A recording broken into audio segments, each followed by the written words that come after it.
Hello again and welcome back to Inside America. If Kobani falls, what kind of impacts will it have on Turkey?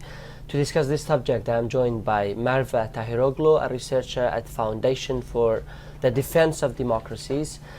She researches on Turkish domestic policies and Ankara's ties to Tehran. Thank you very much, Merve, for joining us. Thank you. There's so much talk about the implications of the fall of Kobani on Turkish domestic affairs. We have already seen protests, and Gonal in the previous segment, she mentioned how Öcalan doesn't seem to have full control over Turkish Kurds. Like, what do you see happening as a result of the fall of Kobani, the possible fall of Kobani? Yes, well, many leaders have already indicated, including Öcalan, that the fall of Kobani would effectively might end the peace talks. And at this point, both the government and the PKK and Öcalan and all the delegations that we've had going through these peace talks for the past 2 years, for the past year especially, have invested so much into this.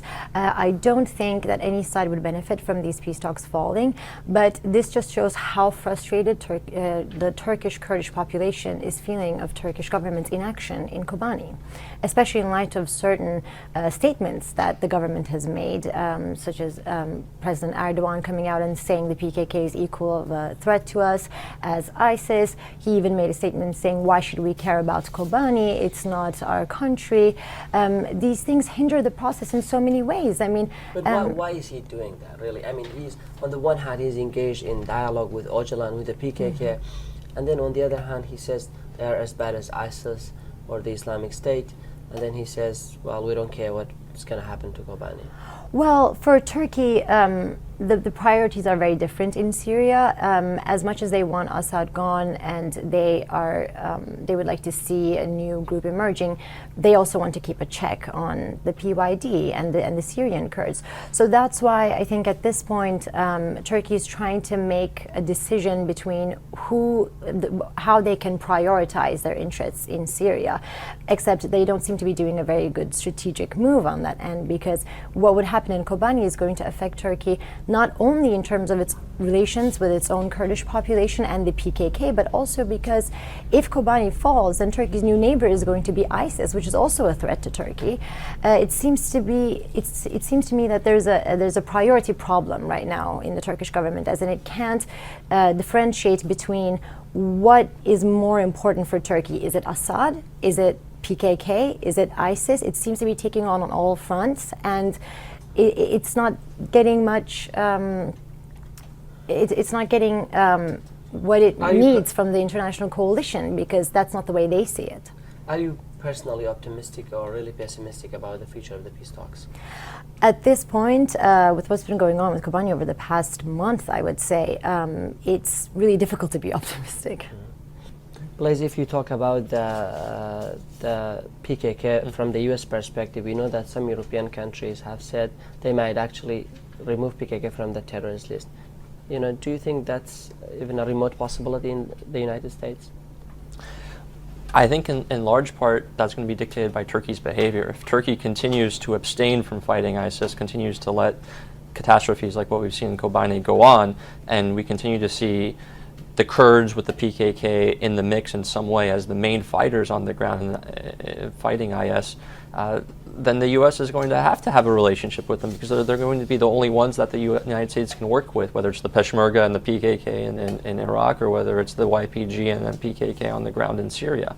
And so, you know, if I was Turkey, I'd be thinking very hard about whether my abstention from the conflict isn't actually bringing the United States and the Kurds closer together.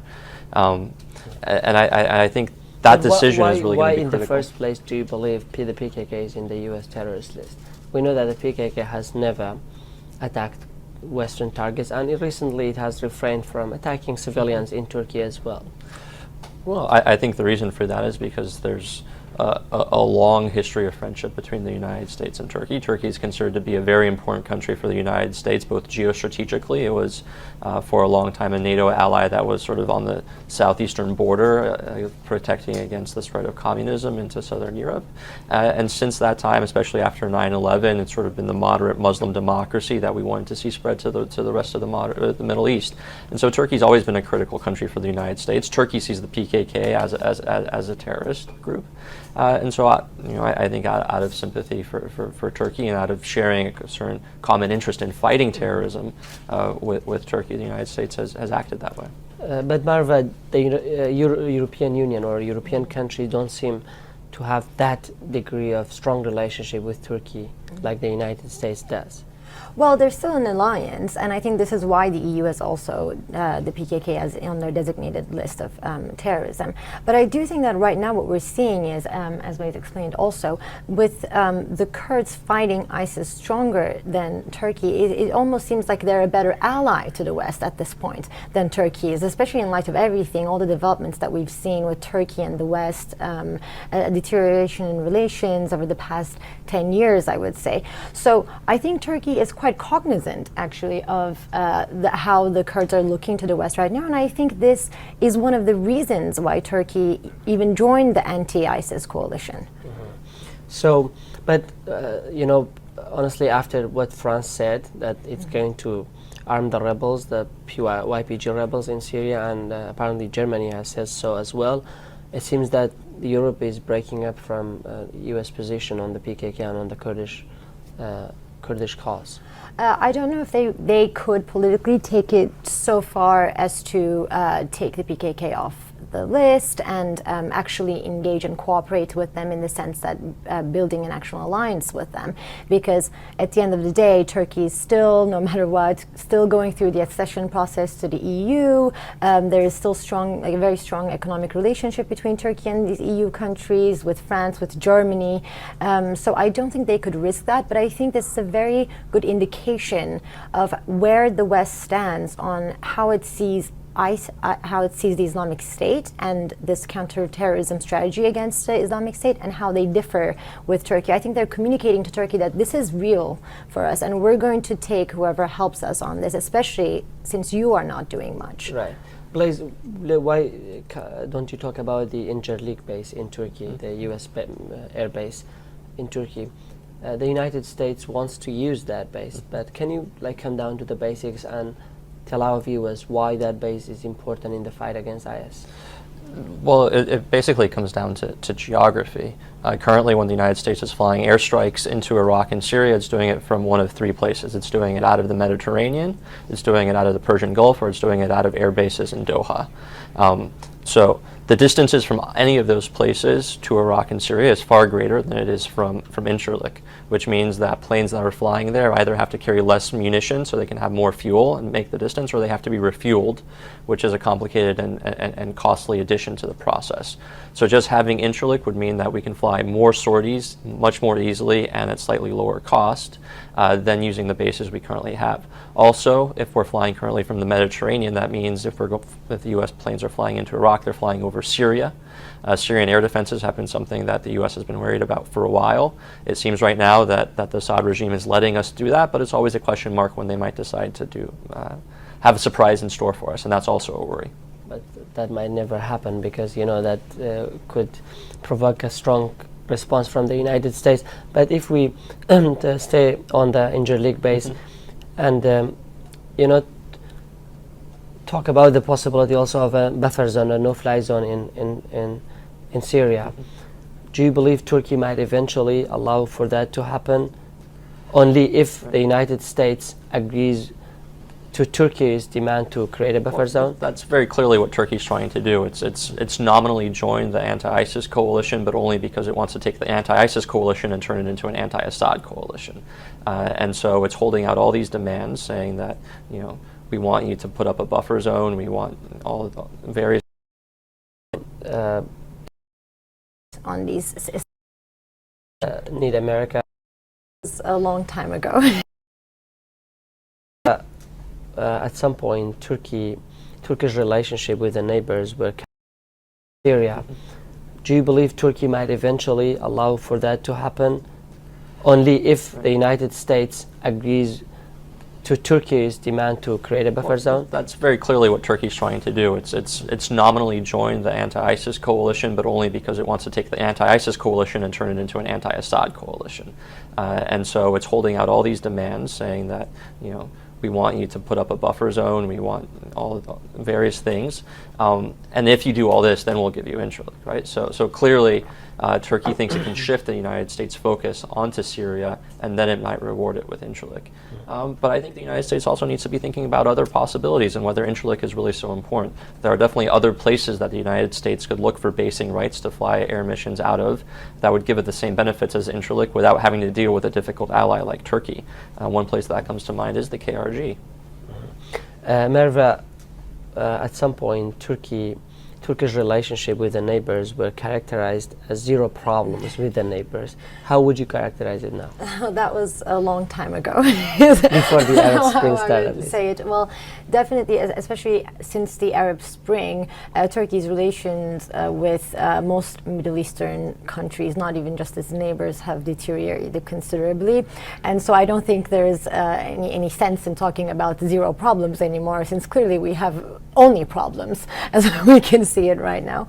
I do want to add one more thing about the Incirlik base, though. I mean, I do think, I agree with everything. I think it's a really clear assessment that we've just heard about Incirlik, but Turkey also has not allowed for U.S. to take any combat missions using Incirlik, even in the past 10 years, even with the Iraq War, even through Afghanistan. So it seems like Turkey is right now trying to push the U.S. to give up on its priorities and agree to Turkish terms of what they see. And at the end of it, they're going to, if the U.S. actually does this, they are going to reward it with them. But I don't see either side actually giving up on their priorities. Does Turkey need America more than the United States needs Turkey? Well, it's a cooperation. So much has changed in the world since the Incirlik base was even formed. NATO's priorities have changed. Turkey's priorities have changed. Turkey's relations with NATO countries, including the United States, has evolved in so many ways. I don't think we could assess it in a way that one needs more than the other at this point, but it's in both countries' interest to cooperate on these, especially these security measures. Blaise, the same question for you. Do you think the United States needs Turkey more than Turkey needs the United States? You know, I think Marve's answer is right. Cooperation is mutually beneficial to both countries. I think what is the case is that Turkey thinks it can get a lot more from the United States than the United States is willing to push for from Turkey. And I think that difference in perceptions about how much each is willing to give is part of the problem that we're seeing here. Mm-hmm. But, it seems to me that with the United States' willingness to the negotiations with Iran and all the Arab countries that have joined the anti-IS coalition, I don't know what kind of major role Turkey can play in the fight against IS, and why the United States is so focused on the Turkish role now. Well, Turkey could play a huge role. I mean, it's the only country that borders both countries where ISIS is currently taking up territory. It has the second largest land army in NATO, and it has strategic bases like Incirlik that would be useful for the United States and its allies if they are flying combat missions against ISIS. It's a large Sunni power at a time when we're trying to court the Sunnis in Iraq to come back to form a national unity government.